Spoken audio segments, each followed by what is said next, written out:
Hey! Hey! Welcome to week 7 of your 2009 RaFFLe season. As you can see, I'm joined today by the lovely and talented... Number 1 ranked Darmanish.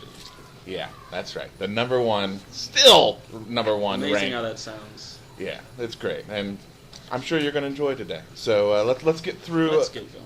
Let's get through the games if we should. The first game we want to talk about is the Hot Attack, the 2-4 Hot Attack. I know you're shocked at that.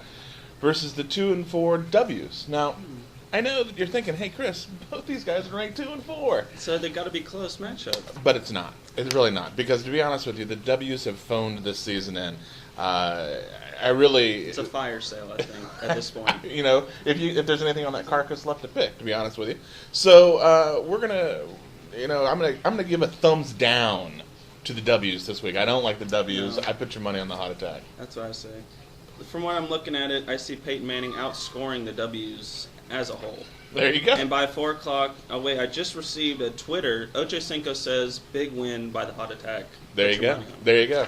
So I think we got both of us are thumbs up on your Hot Attack. Game 2, we're looking at your 3-3 Rolling Thunder and your 3-3 Squirrels, formerly the Nutsack variety. Both of these teams had bad beats last week. The Thunder didn't put up any points against the Spankos, and the Squirrels put up over 100, but then still got their asses handed to them. I don't know if you know this, if you follow the RaFFLe very much from year to year, but the Squirrels are due for a tie. They are. They're due for a tie. They haven't had a tie this year. This could be the week. So, but looking things up, no, it's not. I like that the backfield of Adai and Tomlinson. That is a good matchup this week. I mean, it is a terrifying backfield this week. So I got to go thumbs up to your Rolling Thunder. I would have to say the same. Aaron Rodgers, going against Cleveland. Gates as well going against Kansas City. A lot of weak matchups for the Thunder as their players go into weak matchups. And then the Squirrels, I see Sims Walker's playing, I don't know where this week. Maybe T.O. needs to get his popcorn ready and hitting that starting spot. I'd say the one key thing, if I could see maybe the Squirrels going with Vernon Davis doing with double tight ends this week. But I would have to say thumbs up on the Rolling Thunder. By the way, just so you know, going forward, we refer to as 2 tight ends as pulling a Spankos. Oh. So for future reference, it's pulling a Spankos.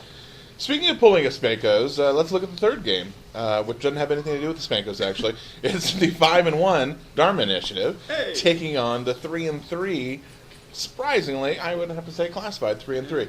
Big divisional game. Big divisional game. This will set the season. I mean, you're looking at Dharma Initiative possibly stranglehold on the division, or does the classified start to bring things back in?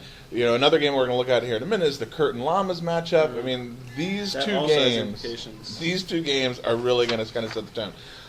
I'm looking at the lineup here, and I'm not blowing smoke up your ass. I mean, I appreciate you being here and joining me, but everyone on this Dharma lineup looks poised to score big points. I really like what they've got looking forward to this week.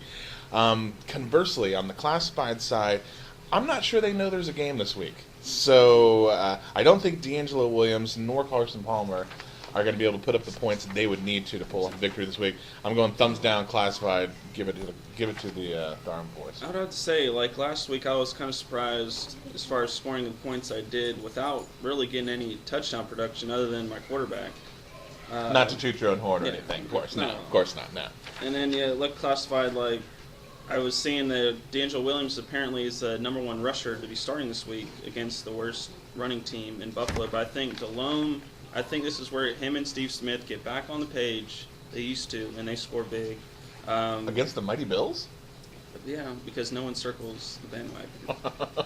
Like a Carolina Panthers. That's right, like the Carolina Panthers. And also, I could see Randy Moss maybe taking it down a notch this week. Maybe they'll focus on the run against Tampa Bay. I just don't really see much production, especially Carson Palmer going against Chicago. I think that's going to be a tough matchup. I don't think it's going to pull it off. So you're picking yourself, in other I'm words. picking myself. That's not something we generally kind of do on this And show. I am number one pick'em, so if you need a nice little free pick, there you go. Aren't you glad that we brought along Mr. Trumpeteer to trumpet along? So let's move along. Game 4. We've got the next one, the Sad Sack, Livid Llamas 2 and 4, taking on the Steady Eddie Steel Curtain. Steel Curtain, who last week, despite the -1 from their defense, puts up 150, drops 150 on us. Because who needs defense? Right, exactly. So this week is pretty much like a bye week for the Curtain, in my opinion. I see Schwab's Bubbles got to pop here soon, and Ronnie Brown against the vaunted New Orleans defense. I just don't see him getting any run room. I got to go thumbs down Llama. Give it up to the Curtain. 4 and 3. I want to maybe do a little upset special this week, going with the Llamas. I think would be an upset. A lot of focus is going to be Ricky Williams coming and play New Orleans. So I think they're going to try to do a little too much with him, and Ronnie Brown kind of be more of a receiver, get a little reception touchdown. Like to see it. And Donald Dukeland Driver, if it's not going to Jennings for me, might as well throw it to Driver. And let's see what else. Like on Curtin, I just see their whole team blew up last week. I can't see the whole team redoing that again. I think Fonseca should be the pick over Daniels. Hines, the one key thing is if Antoine Winfield plays, because if he doesn't play, that's their best corner from Minnesota. Good opening holes for Hines Ward. But I don't see Turner really doing much. Stewart, again, like I say, D'Angelo Williams ain't doing it. Stewart's not doing it. And like I said, they'll focus the run against Tampa, so Brady won't air it out for 6 touchdowns in 5 quarters. We can only hope. 4. We can only hope.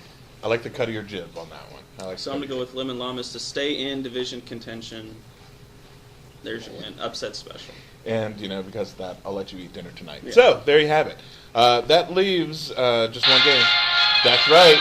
It must be the game of the week. This week, thank you. This week, we've got the 4-2 Spankos, everyone's favorite team. And the 3-3 tight ends. Both teams, big wins last week, needed these wins. They got what they need. And when I look at the lineups here, I got to be honest with you, I see a 150-145 game. This game could go either way, but I think this will not disappoint. This won't be an 88-68 game. This will be a battle of titans in the true sense of the word. I'll be honest with you, bud. I flipped a coin. Here, and I went 3 thumbs up to the tight ends. 3 thumbs up. I think this matchup could eclipse the 200-point week. Love it. I think we could see records shattered across the board. Nice.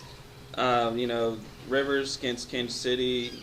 You got Witten. I think it's going to be a sleeper. And that Dwayne Bowe's coming off a couple big games. Maybe they'll try to go against that. The one thing I could see maybe holding down the Spankers this week could be Benson against former team Chicago. There has been some bad blood between those teams. That could be tricky.